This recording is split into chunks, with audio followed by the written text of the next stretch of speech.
Hey, and welcome to another episode of AT Banter. Banter, banter.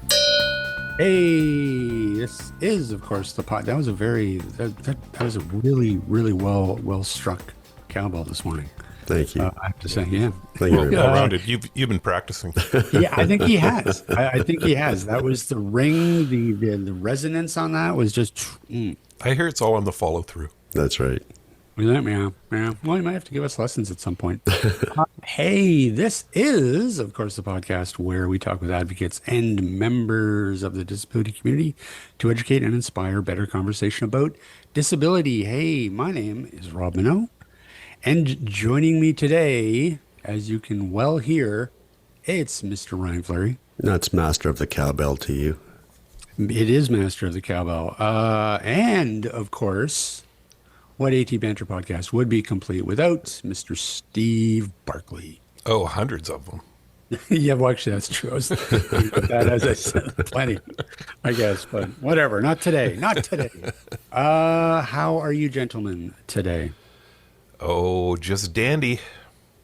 Hey, can I real quick before we get started, because I'm excited about today's show, but before we get started, I got to share this a really weird Chat GPT story with you guys. Since we talked all about AI and CES last week, but it was just the weirdest experience.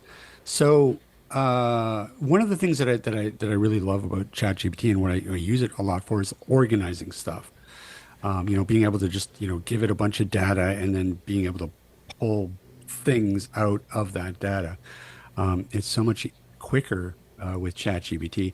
And over at Blind Beginnings, we do this Blindness 101 workshop every once in a while, and we have all the participants fill out evaluation forms, and then they write on them, and then they submit them. And so usually I have this stack of evaluation forms that I have to go through, and we're, collecting the data. You're seeing what we can improve and what people are saying about the workshop after the fact. And so what I generally would do is I would take a picture of each evaluation form and then upload those into ChatGPT and then ask it to compile and analyze the results and, analyze the handwriting. It's always really good. It's good at, it can, take chicken scratch handwriting and actually translate it pretty well. So anyways, I do this yesterday, and I had 14 forms. So I take a picture of each, I upload it into ChatGPT and, get it to do this. And I've done this, multiple times before in the past 6 months. And it starts spitting back the results to me, and it keeps talking about the 20 evaluation forms that I've given it. It kept doing this after a few results, and I was like, okay, this is weird. So I stopped and I was like, hey, how many evaluation forms did I upload to you? And I was like, 20. And I was like, can you recount that? Because just recount that for me. And it was like, it came back. It's like, oh, wow, I'm really sorry. Which always cracks me up whenever ChatGPT is like, whoa. Apologizes for its I'm so output. sorry. I like how you're right. You're totally right, Rob. Like, it's so creepy. But anyways, it says, yeah, no, you're right. You uploaded 16. I'm like, wait, what? And so I was like, really? And so now I'm arguing with ChatGPT, and it would not budge. It was like, no, you have uploaded 16 evaluation forms, and here's the data. And it was the most weird thing, like, to be gaslit by ChatGPT. And I know that. And then, so now I'm like, well, okay, now I can't really trust any of the output that it's given me, because if it can't get the count right, like, what else is it going to get wrong, or just make up, or just like insist that it's there? And it really sort of shakes your trust in what it's outputting when it makes such a fundamental error. So I don't know, it's kind of shook me a little bit, and it's like, well, now I've got to, I've kind of got to check its work. And so I guess now the way that I'm looking at ChatGPT, it's like having a fairly intelligent third grader as an assistant. Yeah, it's great. It can put out some impressive work, but you kind of always got to check. You got to check it. So yeah. A lot of lawyers have discovered that going into court with citations that have been dug up by GPT. Yeah, and I get hallucinations and all that stuff has always been a thing, but like a count, really you can't count 14 evaluation forms. Like that's a big And then just to be so confident about it. It's like, no, no, nope, nope. You're wrong, Rob. Yeah. Yeah, more and more I keep hearing about the errors and issues that people are having with ChatGPT, and I keep hearing more are switching over to Gemini because they're getting better results. Well, I think that the interesting thing about this is that I've never seen a technology like that. It's kind of roller coastered as much as AI. Because I really do feel like 6 months ago they were better. The models were better, and now they're kind of worse. And I don't know if there are technical, reasons for that. Whether it's just the computing power that's needed to drive all these models is catching up with them, and so they're not quite as good, or they're limiting its capability. They're actually purposefully like sort of dialing it back because of the social concerns of it's if it gets too good, that can be a problem. So I don't know what's going on, but it's weird. It's Are weird. you on a paid plan? Yeah, Yeah. totally. Yeah. So I don't know. Weird. Yeah, Weird. But I run into similar stuff. Like I fed it a PDF the other day. One of the things I commonly do is I feed it a manufacturer's price list, and I give it the PDF from the manufacturer, and I give it our Excel spreadsheet that's got our pricing calculations on it. And I say, hey, can you go through these products and find where the products match up? Is this column and this column the same, or is it changed? And it just gives me a quick way to parse through price lists to see Right. when prices have changed and stuff. So I uploaded a PDF to it and says, oh, okay, well, let's extract the information from that. And it goes and extracts the information from it. And then it starts doing the comparison. And it's not lining stuff up properly. So I'm sitting there trying to get it to line stuff up. And that's not working. So I decided, okay, I'm going to do it all over again. So I upload the same PDF to it. And I say, okay, compare it to this. And it says, oh, we can't extract the information from that PDF. It's like, what? It's like, no, we can't extract information from a PDF. Like, And how much time did you waste trying to do that? that's right. I'm sitting here going, but you just did it. Why are you telling me you can't do it? You literally just did it 10 minutes ago. So yeah. it gets into strange little glitches. But I figure what the problem is that it's learning from social media and it's actively getting dumber.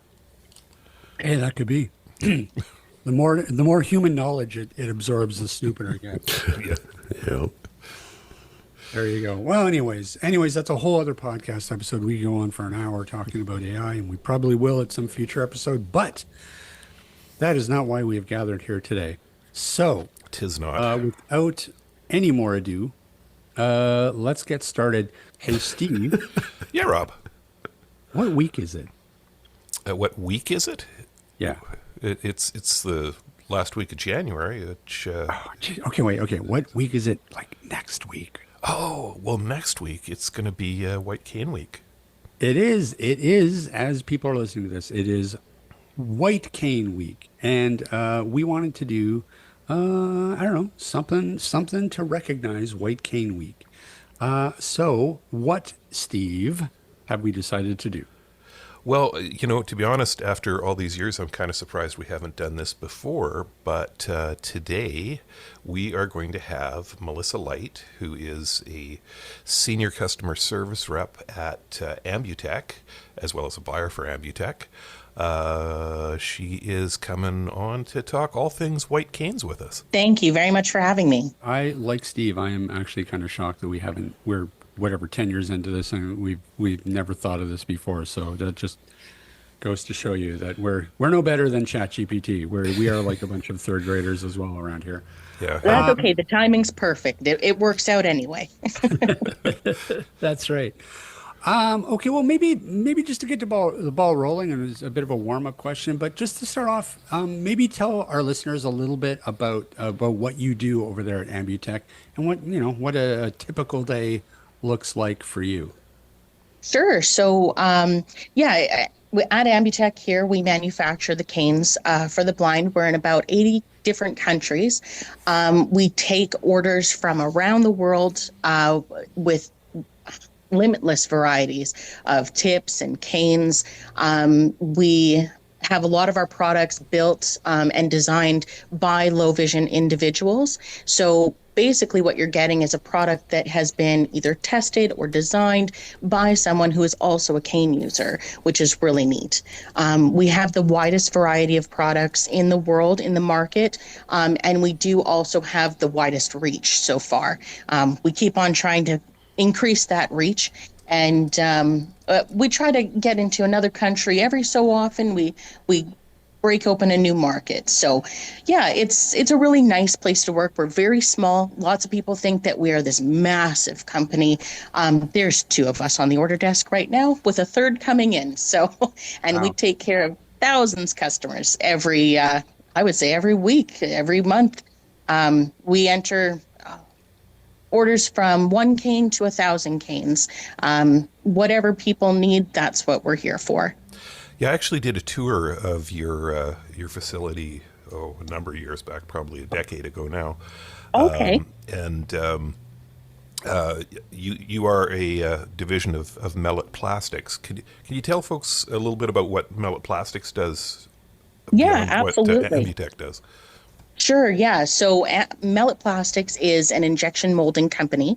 They have been around, I want to say, since 1968. So they were run by Ed Scheinwald. He retired a while ago, and now another company has it. But they do the injection molding part. Ambutech was a sister company, and now we are our own incorporated business. Ambutech's been around since 1989, and yeah, it started out with support canes, actually, and it grew slowly into mobility canes for the blind, and everything's made in-house and made to order. That's crazy that it's only been since '89. That's really interesting because you guys have such a huge chunk of the market share in Canada for sure. Like what kind of market share do you have worldwide?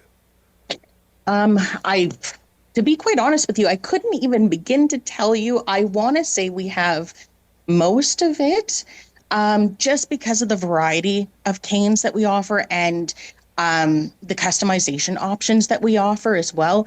I think there's a handful, maybe 5 or 6 companies that I'm familiar with that are also manufacturers of canes, and their reach within their region is very strong. I know there's a couple of competitors in the United States as well that they're going online with Amazon and that sort of thing and breaking into those markets. But I still think that we have a very good reach on the blind community, and part of it is our customer service too. Like, we don't have any robots or anything like that, or people talking on a machine. You're talking to an actual human, so it's still that person-to-person contact, which is really, really nice. So no plans to incorporate ChatGPT into the operation. Not at this time, unless we're dealing with an irate customer or something, and we want to really make sure we don't make the situation worse. Then we might break into that chat GPT. So given that you talk with cane users every day that are putting in orders and stuff, what are some of the more common questions that people will come to you at when they're ordering their canes? I guess the main questions would be timeline. So how long is it going to take for me to get a product? So the lead time within Canada and the United States is about 2 weeks for delivery.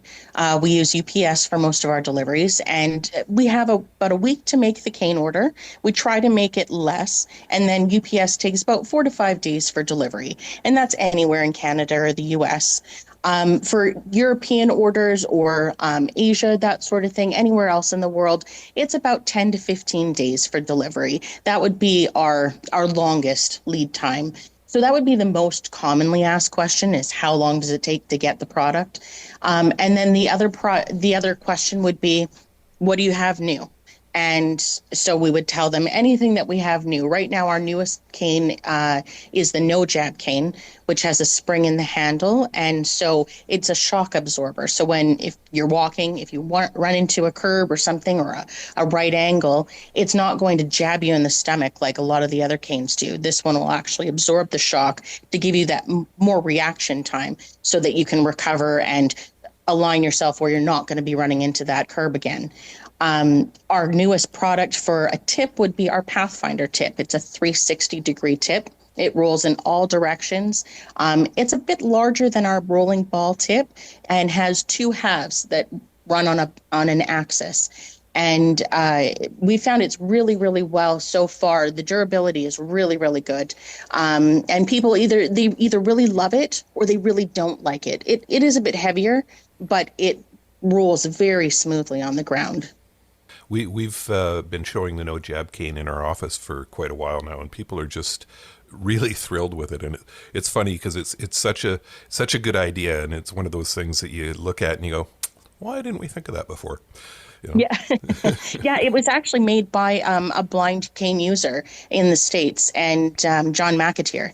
He actually created the no jab cane and said, hey, look, you guys need to make this. And we said, okay, let's see what we can do. And now, yeah, it's one of our best selling items.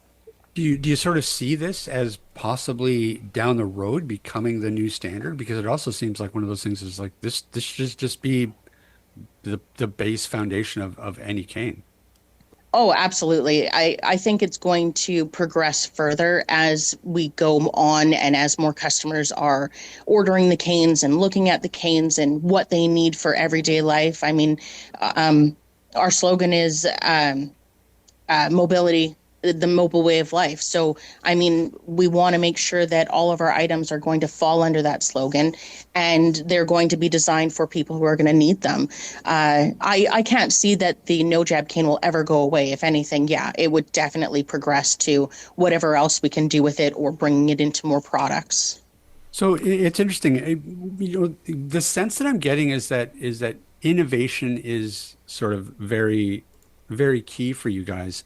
What sort of, because you know, honestly, like it's just a mobility cane is a mobility cane, but you guys are really taking it farther, you know, in developing the no jab, in developing all of these different types of tips, and even, you know, and we'll talk about this a little bit later, but even the form factor and the materials of a variety of different canes. How can you talk to a little bit about how important innovation is when it comes to developing the Ambutech canes? It's very important, especially for us to keep our position in the market. If you're not going to be moving with the times and creating product that people want now, not what people wanted 10 years ago, you have to keep an open mind on what people are wanting, what people are looking for, and what they're interested in. If you don't have those sorts of things, then you kind of get stuck. Like I know there's a couple of companies that just refused to progress with their items. And you can see that some of those customers are coming to us because we do have the new items. We do have the variety and choices. I mean, even our grips, where we have the leather grip for the no jab cane, which a lot of people, they would rather have that than say a textured golf grip. It's all just customer preference. But yeah, we try to keep an open mind and take every idea as something that we should consider, because it's not necessarily us using the canes, it's our customers. That's what we're here for, is for our customers. So we may as well be making products that people want. You've got so many tips, so many materials, so many grips, so many color options. How many? You must have 100,000 product combinations. I think we actually tried to calculate it, and it's in the millions if you include all of the different colors, the different tips, sections, lengths, handles. I'm pretty sure there's over 1 million combinations. It could even be infinite if you really wanted to get down to different colored sections and that sort of thing. But yeah, it's wild how many items we have. I'm amazed sometimes when I'm talking to a customer and they're like, wow, you have so many things. I'm like, yeah, I can't believe I remembered all of that. Like, it's just crazy. Yeah, it's wild. I think it's the best too, because you're offering so many different options and people can really customize it to how they are with their cane and how they are as a person. I've seen some of the competing products that are out there. There's some that are more ruggedized canes that are coming out of the States. I've seen some fairly cheap looking knockoffs coming out of Asia that look a lot like your canes looked probably 15, 20 years ago. Are there a lot of companies competing with you now? I would say so. I would say there's more than there has been. That's for sure. With, I guess, a lot of things that I've seen are 3D printed or they are molded, they almost look exactly like ours. Like you would look at it and go, "Oh, that's an Ambutech tip," and I would look at it and go, "That is definitely not our tip." But that's what they're marketing it as, either like a Canadian tip or an Ambutech tip. So there is quite a bit more competition that we have to be wary about. We try to help customers as best they can as well, because they'll come to us and say, "Oh, I need this product," and we'll go, "Oh, well, we don't make that," and try to let them know and show them, "Okay, this is what we make. This is where we are." So maybe check those avenues if that's what you're looking for. But yeah, there is quite a bit more competition than there used to be. We do also have more of a line in teaching material as well for canes and adaptive mobility devices, which does help with broadening our business because it's not just in the mobility of everyday life, it's also in the teaching and learning how to use canes and how to use mobility aids. So that helps us as well. Can you talk a little bit about the different cane materials and their relative advantages and disadvantages? Yeah, so we have aluminum, graphite, and fiberglass are our main materials for our mobility canes. So aluminum is the least expensive. It's the most economical. It's a very strong, durable cane. And then we have our graphite, which is lightweight. It has very excellent tactile and vibration feedbacks. It's one of our more expensive canes, but it's because of the lightweight and the durability factor. And then fiberglass is our strongest cane, one of our heaviest as well. It's in the middle price range, but it's designed to withstand every sort of abuse you can give it. So for those rugged days when you're on the trail, or if you're walking down dirt roads, or a very fast, aggressive walker, that sort of thing, the fiberglass would really hold up to those. The graphite also is a very strong, durable cane. And for people who use their canes, I guess quite often, and using the side to side motion, you would have less fatigue with a graphite because it's lighter as well. So those would be the three main materials for our canes. Hey, podcast listeners. Steve, president and owner of Canadian Assistive Technology here again. While we love connecting with you online and over the phone, sometimes there's no substitute for seeing things in person. That's why we're so excited about our storefront at Unit 106, 828 West 8th Avenue in Vancouver. Coming to our showroom is a great way to explore many of the assistive technology solutions we offer. We're proud to say it's the largest assistive technology showroom in Western Canada. You can get a first-hand look at our extensive product line and speak directly with our team, who are happy to answer your questions and help direct you to the right solution. We always want to ensure the device you choose is the right fit for you. So if you're in the Vancouver area or planning a visit, we encourage you to drop by our storefront. It's a fantastic opportunity to see how Canadian assistive technology can help you meet your needs. We look forward to seeing you there. Again, the address is Unit 106, 828 West 8th Avenue in Vancouver. And now, back to the show. So we're all Canadians here. So and heck, you're Ambutech's in Winnipeg. So Canadian winter, we all know that all too well. So I guess what I'm curious about is there generally a form configuration that you recommend to folks who are going to be in, say, a lot of snow, or is there really just nothing really you can do with a 6-foot snowdrift? Well, yeah, it's hard for us to recommend only because we're not certified orientation and mobility instructors. So we have to be careful on how we recommend items. We more just give the breakdown on what our products do and how they work. It's mainly up to each customer, but we do have a lot of our tips designed for the Canadian winters. So, like our jumbo roller tip would roll over a lot more obstacles. We have our Dakota disc, which kind of floats over the ground, which is really good for those snow drifts and for uneven ground, especially sand and gravel in like the playgrounds and that sort of thing. So I mean, it's all dependent on where you're going and how often.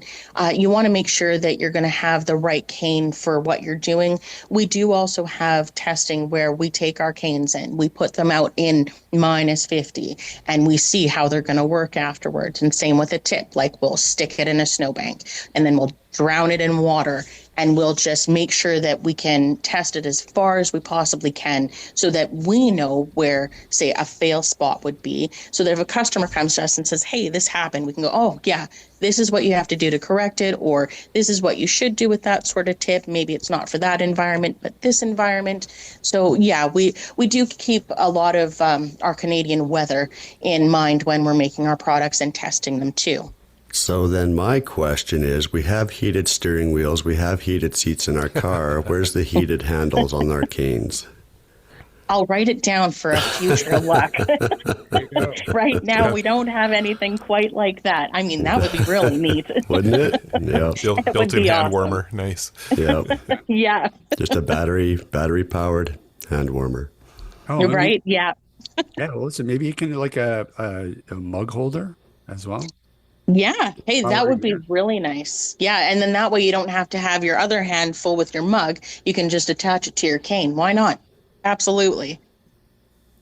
Or you just have a straw that inserts into the handle. So the handle Oh, also you could do becomes a that. cup. Yeah, Oh, there now you that's go. going to be cool. A little handle holds your coffee. You fill the whole cane with liquid and Right? Yeah. I mean, it is hollow. I don't know what else Exactly. to tell you. And for those hotter days, you can swap out the coffee cup for our margarita shaker. that's right. There you go. See? Hey, Melissa, we started doing repairs to canes in our office, and people are really excited to be able to bring in a cane and get it restrung or retipped or have a segment replaced on it. Are there other places in Canada that are still repairing canes? We are here. We're doing some repairs and everything on our canes, not as much as we used to. And I'm not sure why, but we still do repairs here. I know, yeah, you're doing repairs from your side, but I don't know of many other places in Canada that are doing repairs. I think there's a couple of places that we may have in the United States that also does the same thing. But no, that is something that we would like to look more into is repairs and how to handle them because I know some canes that's just you need to replace the elastic because it wore out, but the rest of the cane is still working fine. So yeah, that's something that we're still exploring as well. I just think it's interesting that there's not more people doing that. There's so many canes out there. I know just from talking to people that a lot of people just have an old cane kicking around that they don't use anymore because maybe the elastic is weak or maybe it's snapped entirely. But Yeah. there's definitely a need out there for more people to do repairs on a local level. Absolutely. I think a part of the reason why there's not as many say repairs even coming back to us is just the cost to ship it and send it back and everything. If we did have more say like localized areas doing repairs for the canes, I think that would be beneficial. Absolutely. I want to step back and go back to talking a little bit about the customization aspect of the canes. And now you guys offer a variety of different colors as well as materials. You can really a customer can really sort of build their own cane, like quite literally. And I work for a youth organization that provides programs and services for blind and low vision kiddos. And we hear stories all the time that of youth and kids that they might be getting their very first mobility cane, and for them, it's a real process because they're still very self-conscious about, say, quote unquote, looking blind. Do you find in your experience when you're providing a lot of these customization options where they can really make that cane their own? Do you find that you hear stories of youth or even anybody who's getting, say, of their very first mobility cane? Do you hear stories about that really making that difference for them adopting the cane? Yes, especially with younger kids. The cane colors is a very, I guess, I don't know how else to say it other than a touchy subject. Just because some people are very for having the customization with the colors and everything on the canes, and other people are very, they're more focused on what the cane represents and what the cane colors should be. So we've kind of been a bit careful on how we either promote the colors or how somebody would want the colors. So we try to make sure that people know that you should be checking your local bylaws and laws within your city, your town, country, just to make sure that you're following any proper cane laws.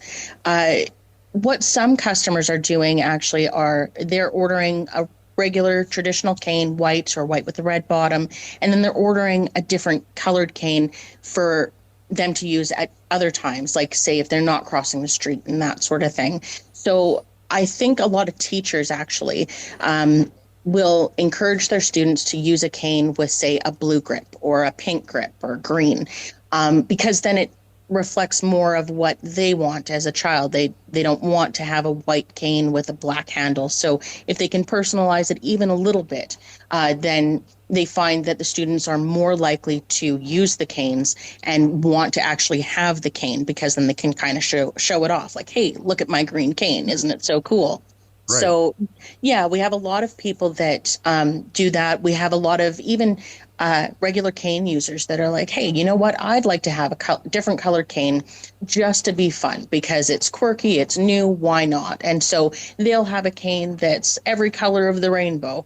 And it's just something that they can have that's personally theirs. And some people have even said that they've had more notice on the streets, like, hey, why are you carrying that cane? And they're like, oh, well, let me tell you. And they've had more notice than, say, just the white cane with the red bottom. Not saying that that's a good thing or a bad thing. It's just people may look at it and go, oh, I wonder what that is. Although having the white cane with the red bottom should be identified by everybody. It's not always, which is a sad thing, but it should always be identified as a cane for blind or visually impaired.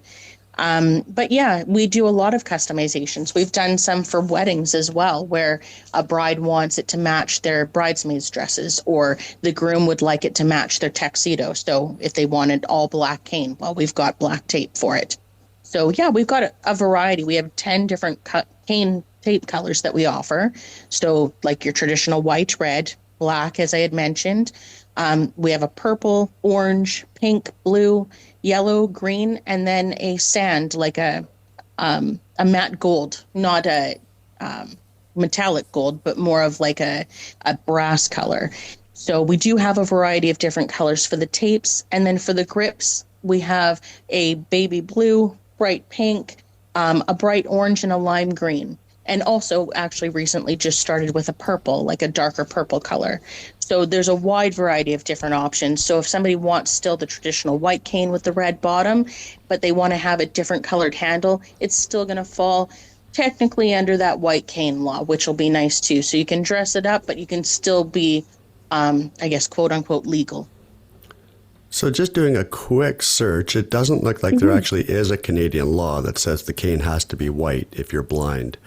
Now, I need to double check that, but it is the international recognized blind uniform, if you want to call it that, the white cane with the red tip. So where did that come from? I think it was just because canes back in the day were just, it was either a stick or something like that, but I think it just started out with white. And then I want to say the red came in so it would identify someone as partially sighted, not fully blind. In some countries, they have two tones. So like one section is white, one section red, and it alternates. Right. And that identifies somebody as deafblind. In other European countries, they used to have a white cane with a yellow bottom, and that would identify you as either partially sighted or fully blind. I can't remember. Okay. I think it's just the standard, to be quite honest with you. I know most of the bylaws have more strict. So, like if you're on a university campus or if you're on a college campus, they will have specific outlines of what it would be. But yeah, that's why we encourage people to just check and make sure that you're aware of what's within your rights, especially if there's something that you're being affected by. Right. I mean, people, and stories that we hear all the time, people have relationships with their canes. It's a big part of their day-to-day life. And so having something that they feel like a connection to because they designed it, or it reflects a color that they really enjoy, and it has a weight and a tip, and it's made of the right material that is their preference. I really do think that is important for the community. Yeah, absolutely. We've even had customers come back to us with a repaired cane that's 20 or 30 years old. I think the oldest one we had was around 30 years old, and he had carved his name into the handle, and he wanted to make sure that we repaired the cane as much as we can, but send the actual material of the cane back to him so that he could have it. Like, he was very insistent that I need it repaired, but please do not change out the tubes. Please just fix this, and this, and send the cane back, the original cane back. And it's definitely understandable. It is something you use every day, so you will feel like this is my comfort. This is what I want. So we try to be as respectful as possible when we're doing repairs, when we're placing orders. I mean, we talk to people from very early ages to very elderly, and we have to be very careful about what we say and how we say it, because some people are new cane users and they're terrified and they don't know what they're doing. So we're the ones that are helping them get, say, their first cane. And it's always nice when you get to the end of that conversation. They're like, hey, you know what? This was really easy. You made this really, really easy for me to do. Thank you so much. That's what we're here for. Something I'm really curious about is that, we had a conversation about CES last week, and talking all about AI and stuff, and smart glasses, and we have seen manufacturers out there trying things like smart canes. Where do you guys sort of fall in that? Do you guys have, and maybe you may or may not be able to talk about this, but do you have plans for something along the lines of a smart cane? Are those things that you're looking at, or do you just believe, no, the future of the cane, the whole point of the cane is simple and reliable, and you're just going to stick to that?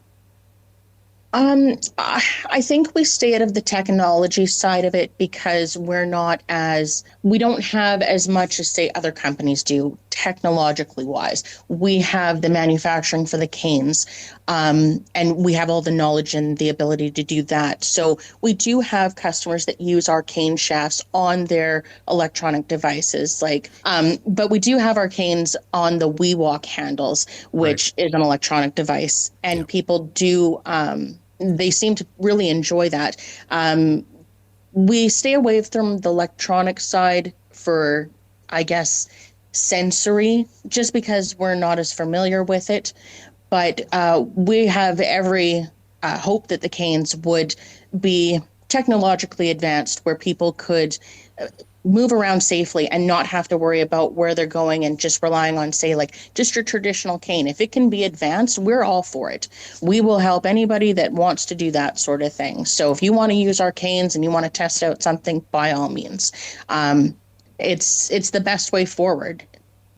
So what are you guys at Ambutech doing for White Cane Week? Kind of your party. Well, we're just basically placing orders. We're placing orders. We're talking to customers. We're doing this podcast, which is really awesome. I'm glad to be a part of it. I don't know that we have anything planned right now. We've got lots of trips coming up. I think Candace is going to be in Site City, and then myself and Laura in the back, we're going to be at CSUN this year. So that'll be really nice. But yeah, as for Cane Week, we just kind of sit here, we hold down the fort, and we wait for everybody to kind of contact us with any questions that they have, any ideas they have, and um, just be here for people. Well, listen, we appreciate all the work you guys are doing, and yeah, if people are interested in sort of looking at all the different options that are available, if they want to put a cane together, what's the best way to reach out to you and talk to you? Yeah, for sure. So our we have a toll-free number. It's 1-800-561-3340. You can also email us at orders@ambutech.com and speak to anybody here as well. And then we do also have our website, which is just www.ambutech.com. Thanks again for taking some time out of your day. I'm sure you're a busy day, taking orders, and coming and chatting with us and helping us celebrate White Cane Week. No problem at all. I appreciate the offer to come onto the show. It was really great. Thank you so much. All Thank right. you, All right. Melissa. All right. Thank All you. right. Take care. Bye bye. You too. Bye Bye. bye. Well, Ryan, what color would you get if you could get any cane? I had a black one. Oh, did you? It was all black. Is it gone now? No, I still have it, but I think the tape has been peeling off a couple of the sections. So I think under the black tape, they're white. So it's kind of a black and white cane. Yeah, We can get more rap for you, right? Yeah. No, that is really interesting. I think it's just I don't know. I don't know. Maybe I'm off, but I think it's so silly to that there are bylaws that would dictate the color of a mobility cane. I just think that it's ridiculous. Especially we live in a world where we can't get everybody else. We can't get people to stick to the disability legislation that's on the books. Why it seems insane that we hold users of mobility canes to the standard of you have to have a white and red cane. It is a little weird, and certainly in some place like Canada or the U.S., you'd think it would violate somebody's freedom of expression too, right? Because a cane is or can be such a personal item to people. So yeah, kind of strange. Yeah, and what says that when somebody's out and about with their mobility cane, why do they have to have something that immediately identifies them as blind or partially sighted if they don't want to? Yeah. Weird. Yep. Odd. But yeah, I don't think I have the feeling that doesn't really apply in Canada. Like Ryan and Steve, you haven't heard of any sort of person running afoul of any sort of bylaw or law by having the wrong color mobility cane, have you? No, mostly I've just heard criticism of different cane colors. Wow, it's not because of weird. any particular bylaw, but I've heard, O&M instructors who've said, no, the cane should be white and red and nothing else. No, Yeah, no, it's just wrong. No. I'd like to know But where they get that yeah, from. Like, was that educated at the O&M school? Was that something that was promoted and educated 85 years ago yeah. and just never left society's mentality when it comes to the blind uniform? Must be white cane, must be sunglasses, must be, and now we're trying to be person first and not disability first. And, we're still trying to be pushed into this box of you must have a white cane. Yeah, yeah, it seems a little out of touch. Yeah. You're absolutely right. So I wouldn't be surprised if eventually that gets phased out as we see a new generation of say O&M instructors take the place of the old schoolers because I do think that it's a bit of an antiquated notion, especially when you consider like all the benefits that we were talking about someone being able to put together a custom cane. It gives that sense of agency and empowerment to somebody who's, especially a kiddo that's getting their first mobility cane. It just makes such a huge difference. Like, how would you To get feel one. if I told you, Steve, you cannot buy a black Mazda? Yeah. Not allowed. You can't do it. It has to be red. Oh, okay. I like red. But you know what I mean? Like, who's to Yeah. dictate to you what you can and cannot use or buy? Yep. Or yeah, that's true. Well, they do it all the time with guns. Depends on the country you live in. Yeah, right. Yeah, no, it's interesting. It's an interesting debate. I would be interested to hear. I don't know. I mean, I get it. I get that O&M instructors, their number one concern is going to be safety, and is going to be like, they want to make sure that they're working with. So I kind of get it, but at the same time, you know what? Right, but if your O&M instructor has done their job well, a white cane is not going to make any difference over a pink cane. You'd hope so. You'd If hope the so. O&M if the instructor has taught the person how to be safe and use their cane properly, it doesn't matter if you're using a stick or using a broom handle. You have the skills. The cane's not going to make a difference. Yeah. Yeah. Yep. Other than possibly public perception. Yeah, Exactly. which I think is Yeah. is a big part of it. Right? Yeah, exactly. Whatever, screw the public. Right, sorry, I'm a bit bitter. Send about email to cowbell at atbanter.com. Oh, listen, we did. Yeah, I did helped record a Limitless podcast episode all about Uber denials. So I'm still a little bit salty after that. Oh, yeah, that would make you mad. It does. It infuriates you. Especially you look at the BC Guide Dog Act, and you just realize that just how many people just completely ignore, the law, the act, and people aren't aware of it. They don't care. They'll take the fine and move on with their day. Because they don't even get a fine. That's the thing. I mean, the reporting. Anyways, I'm going Yeah, down another different route. show. The whole other podcast episode, but it's frustrating when you see that the general public certainly aren't following disability legislation. So why the hell should folks in the blindness community follow quote unquote bylaws or whatever that dictates the color of their cane? Screw it. Rebel, everybody. That's right. It's probably unconstitutional. Yep. Yeah. Rise up.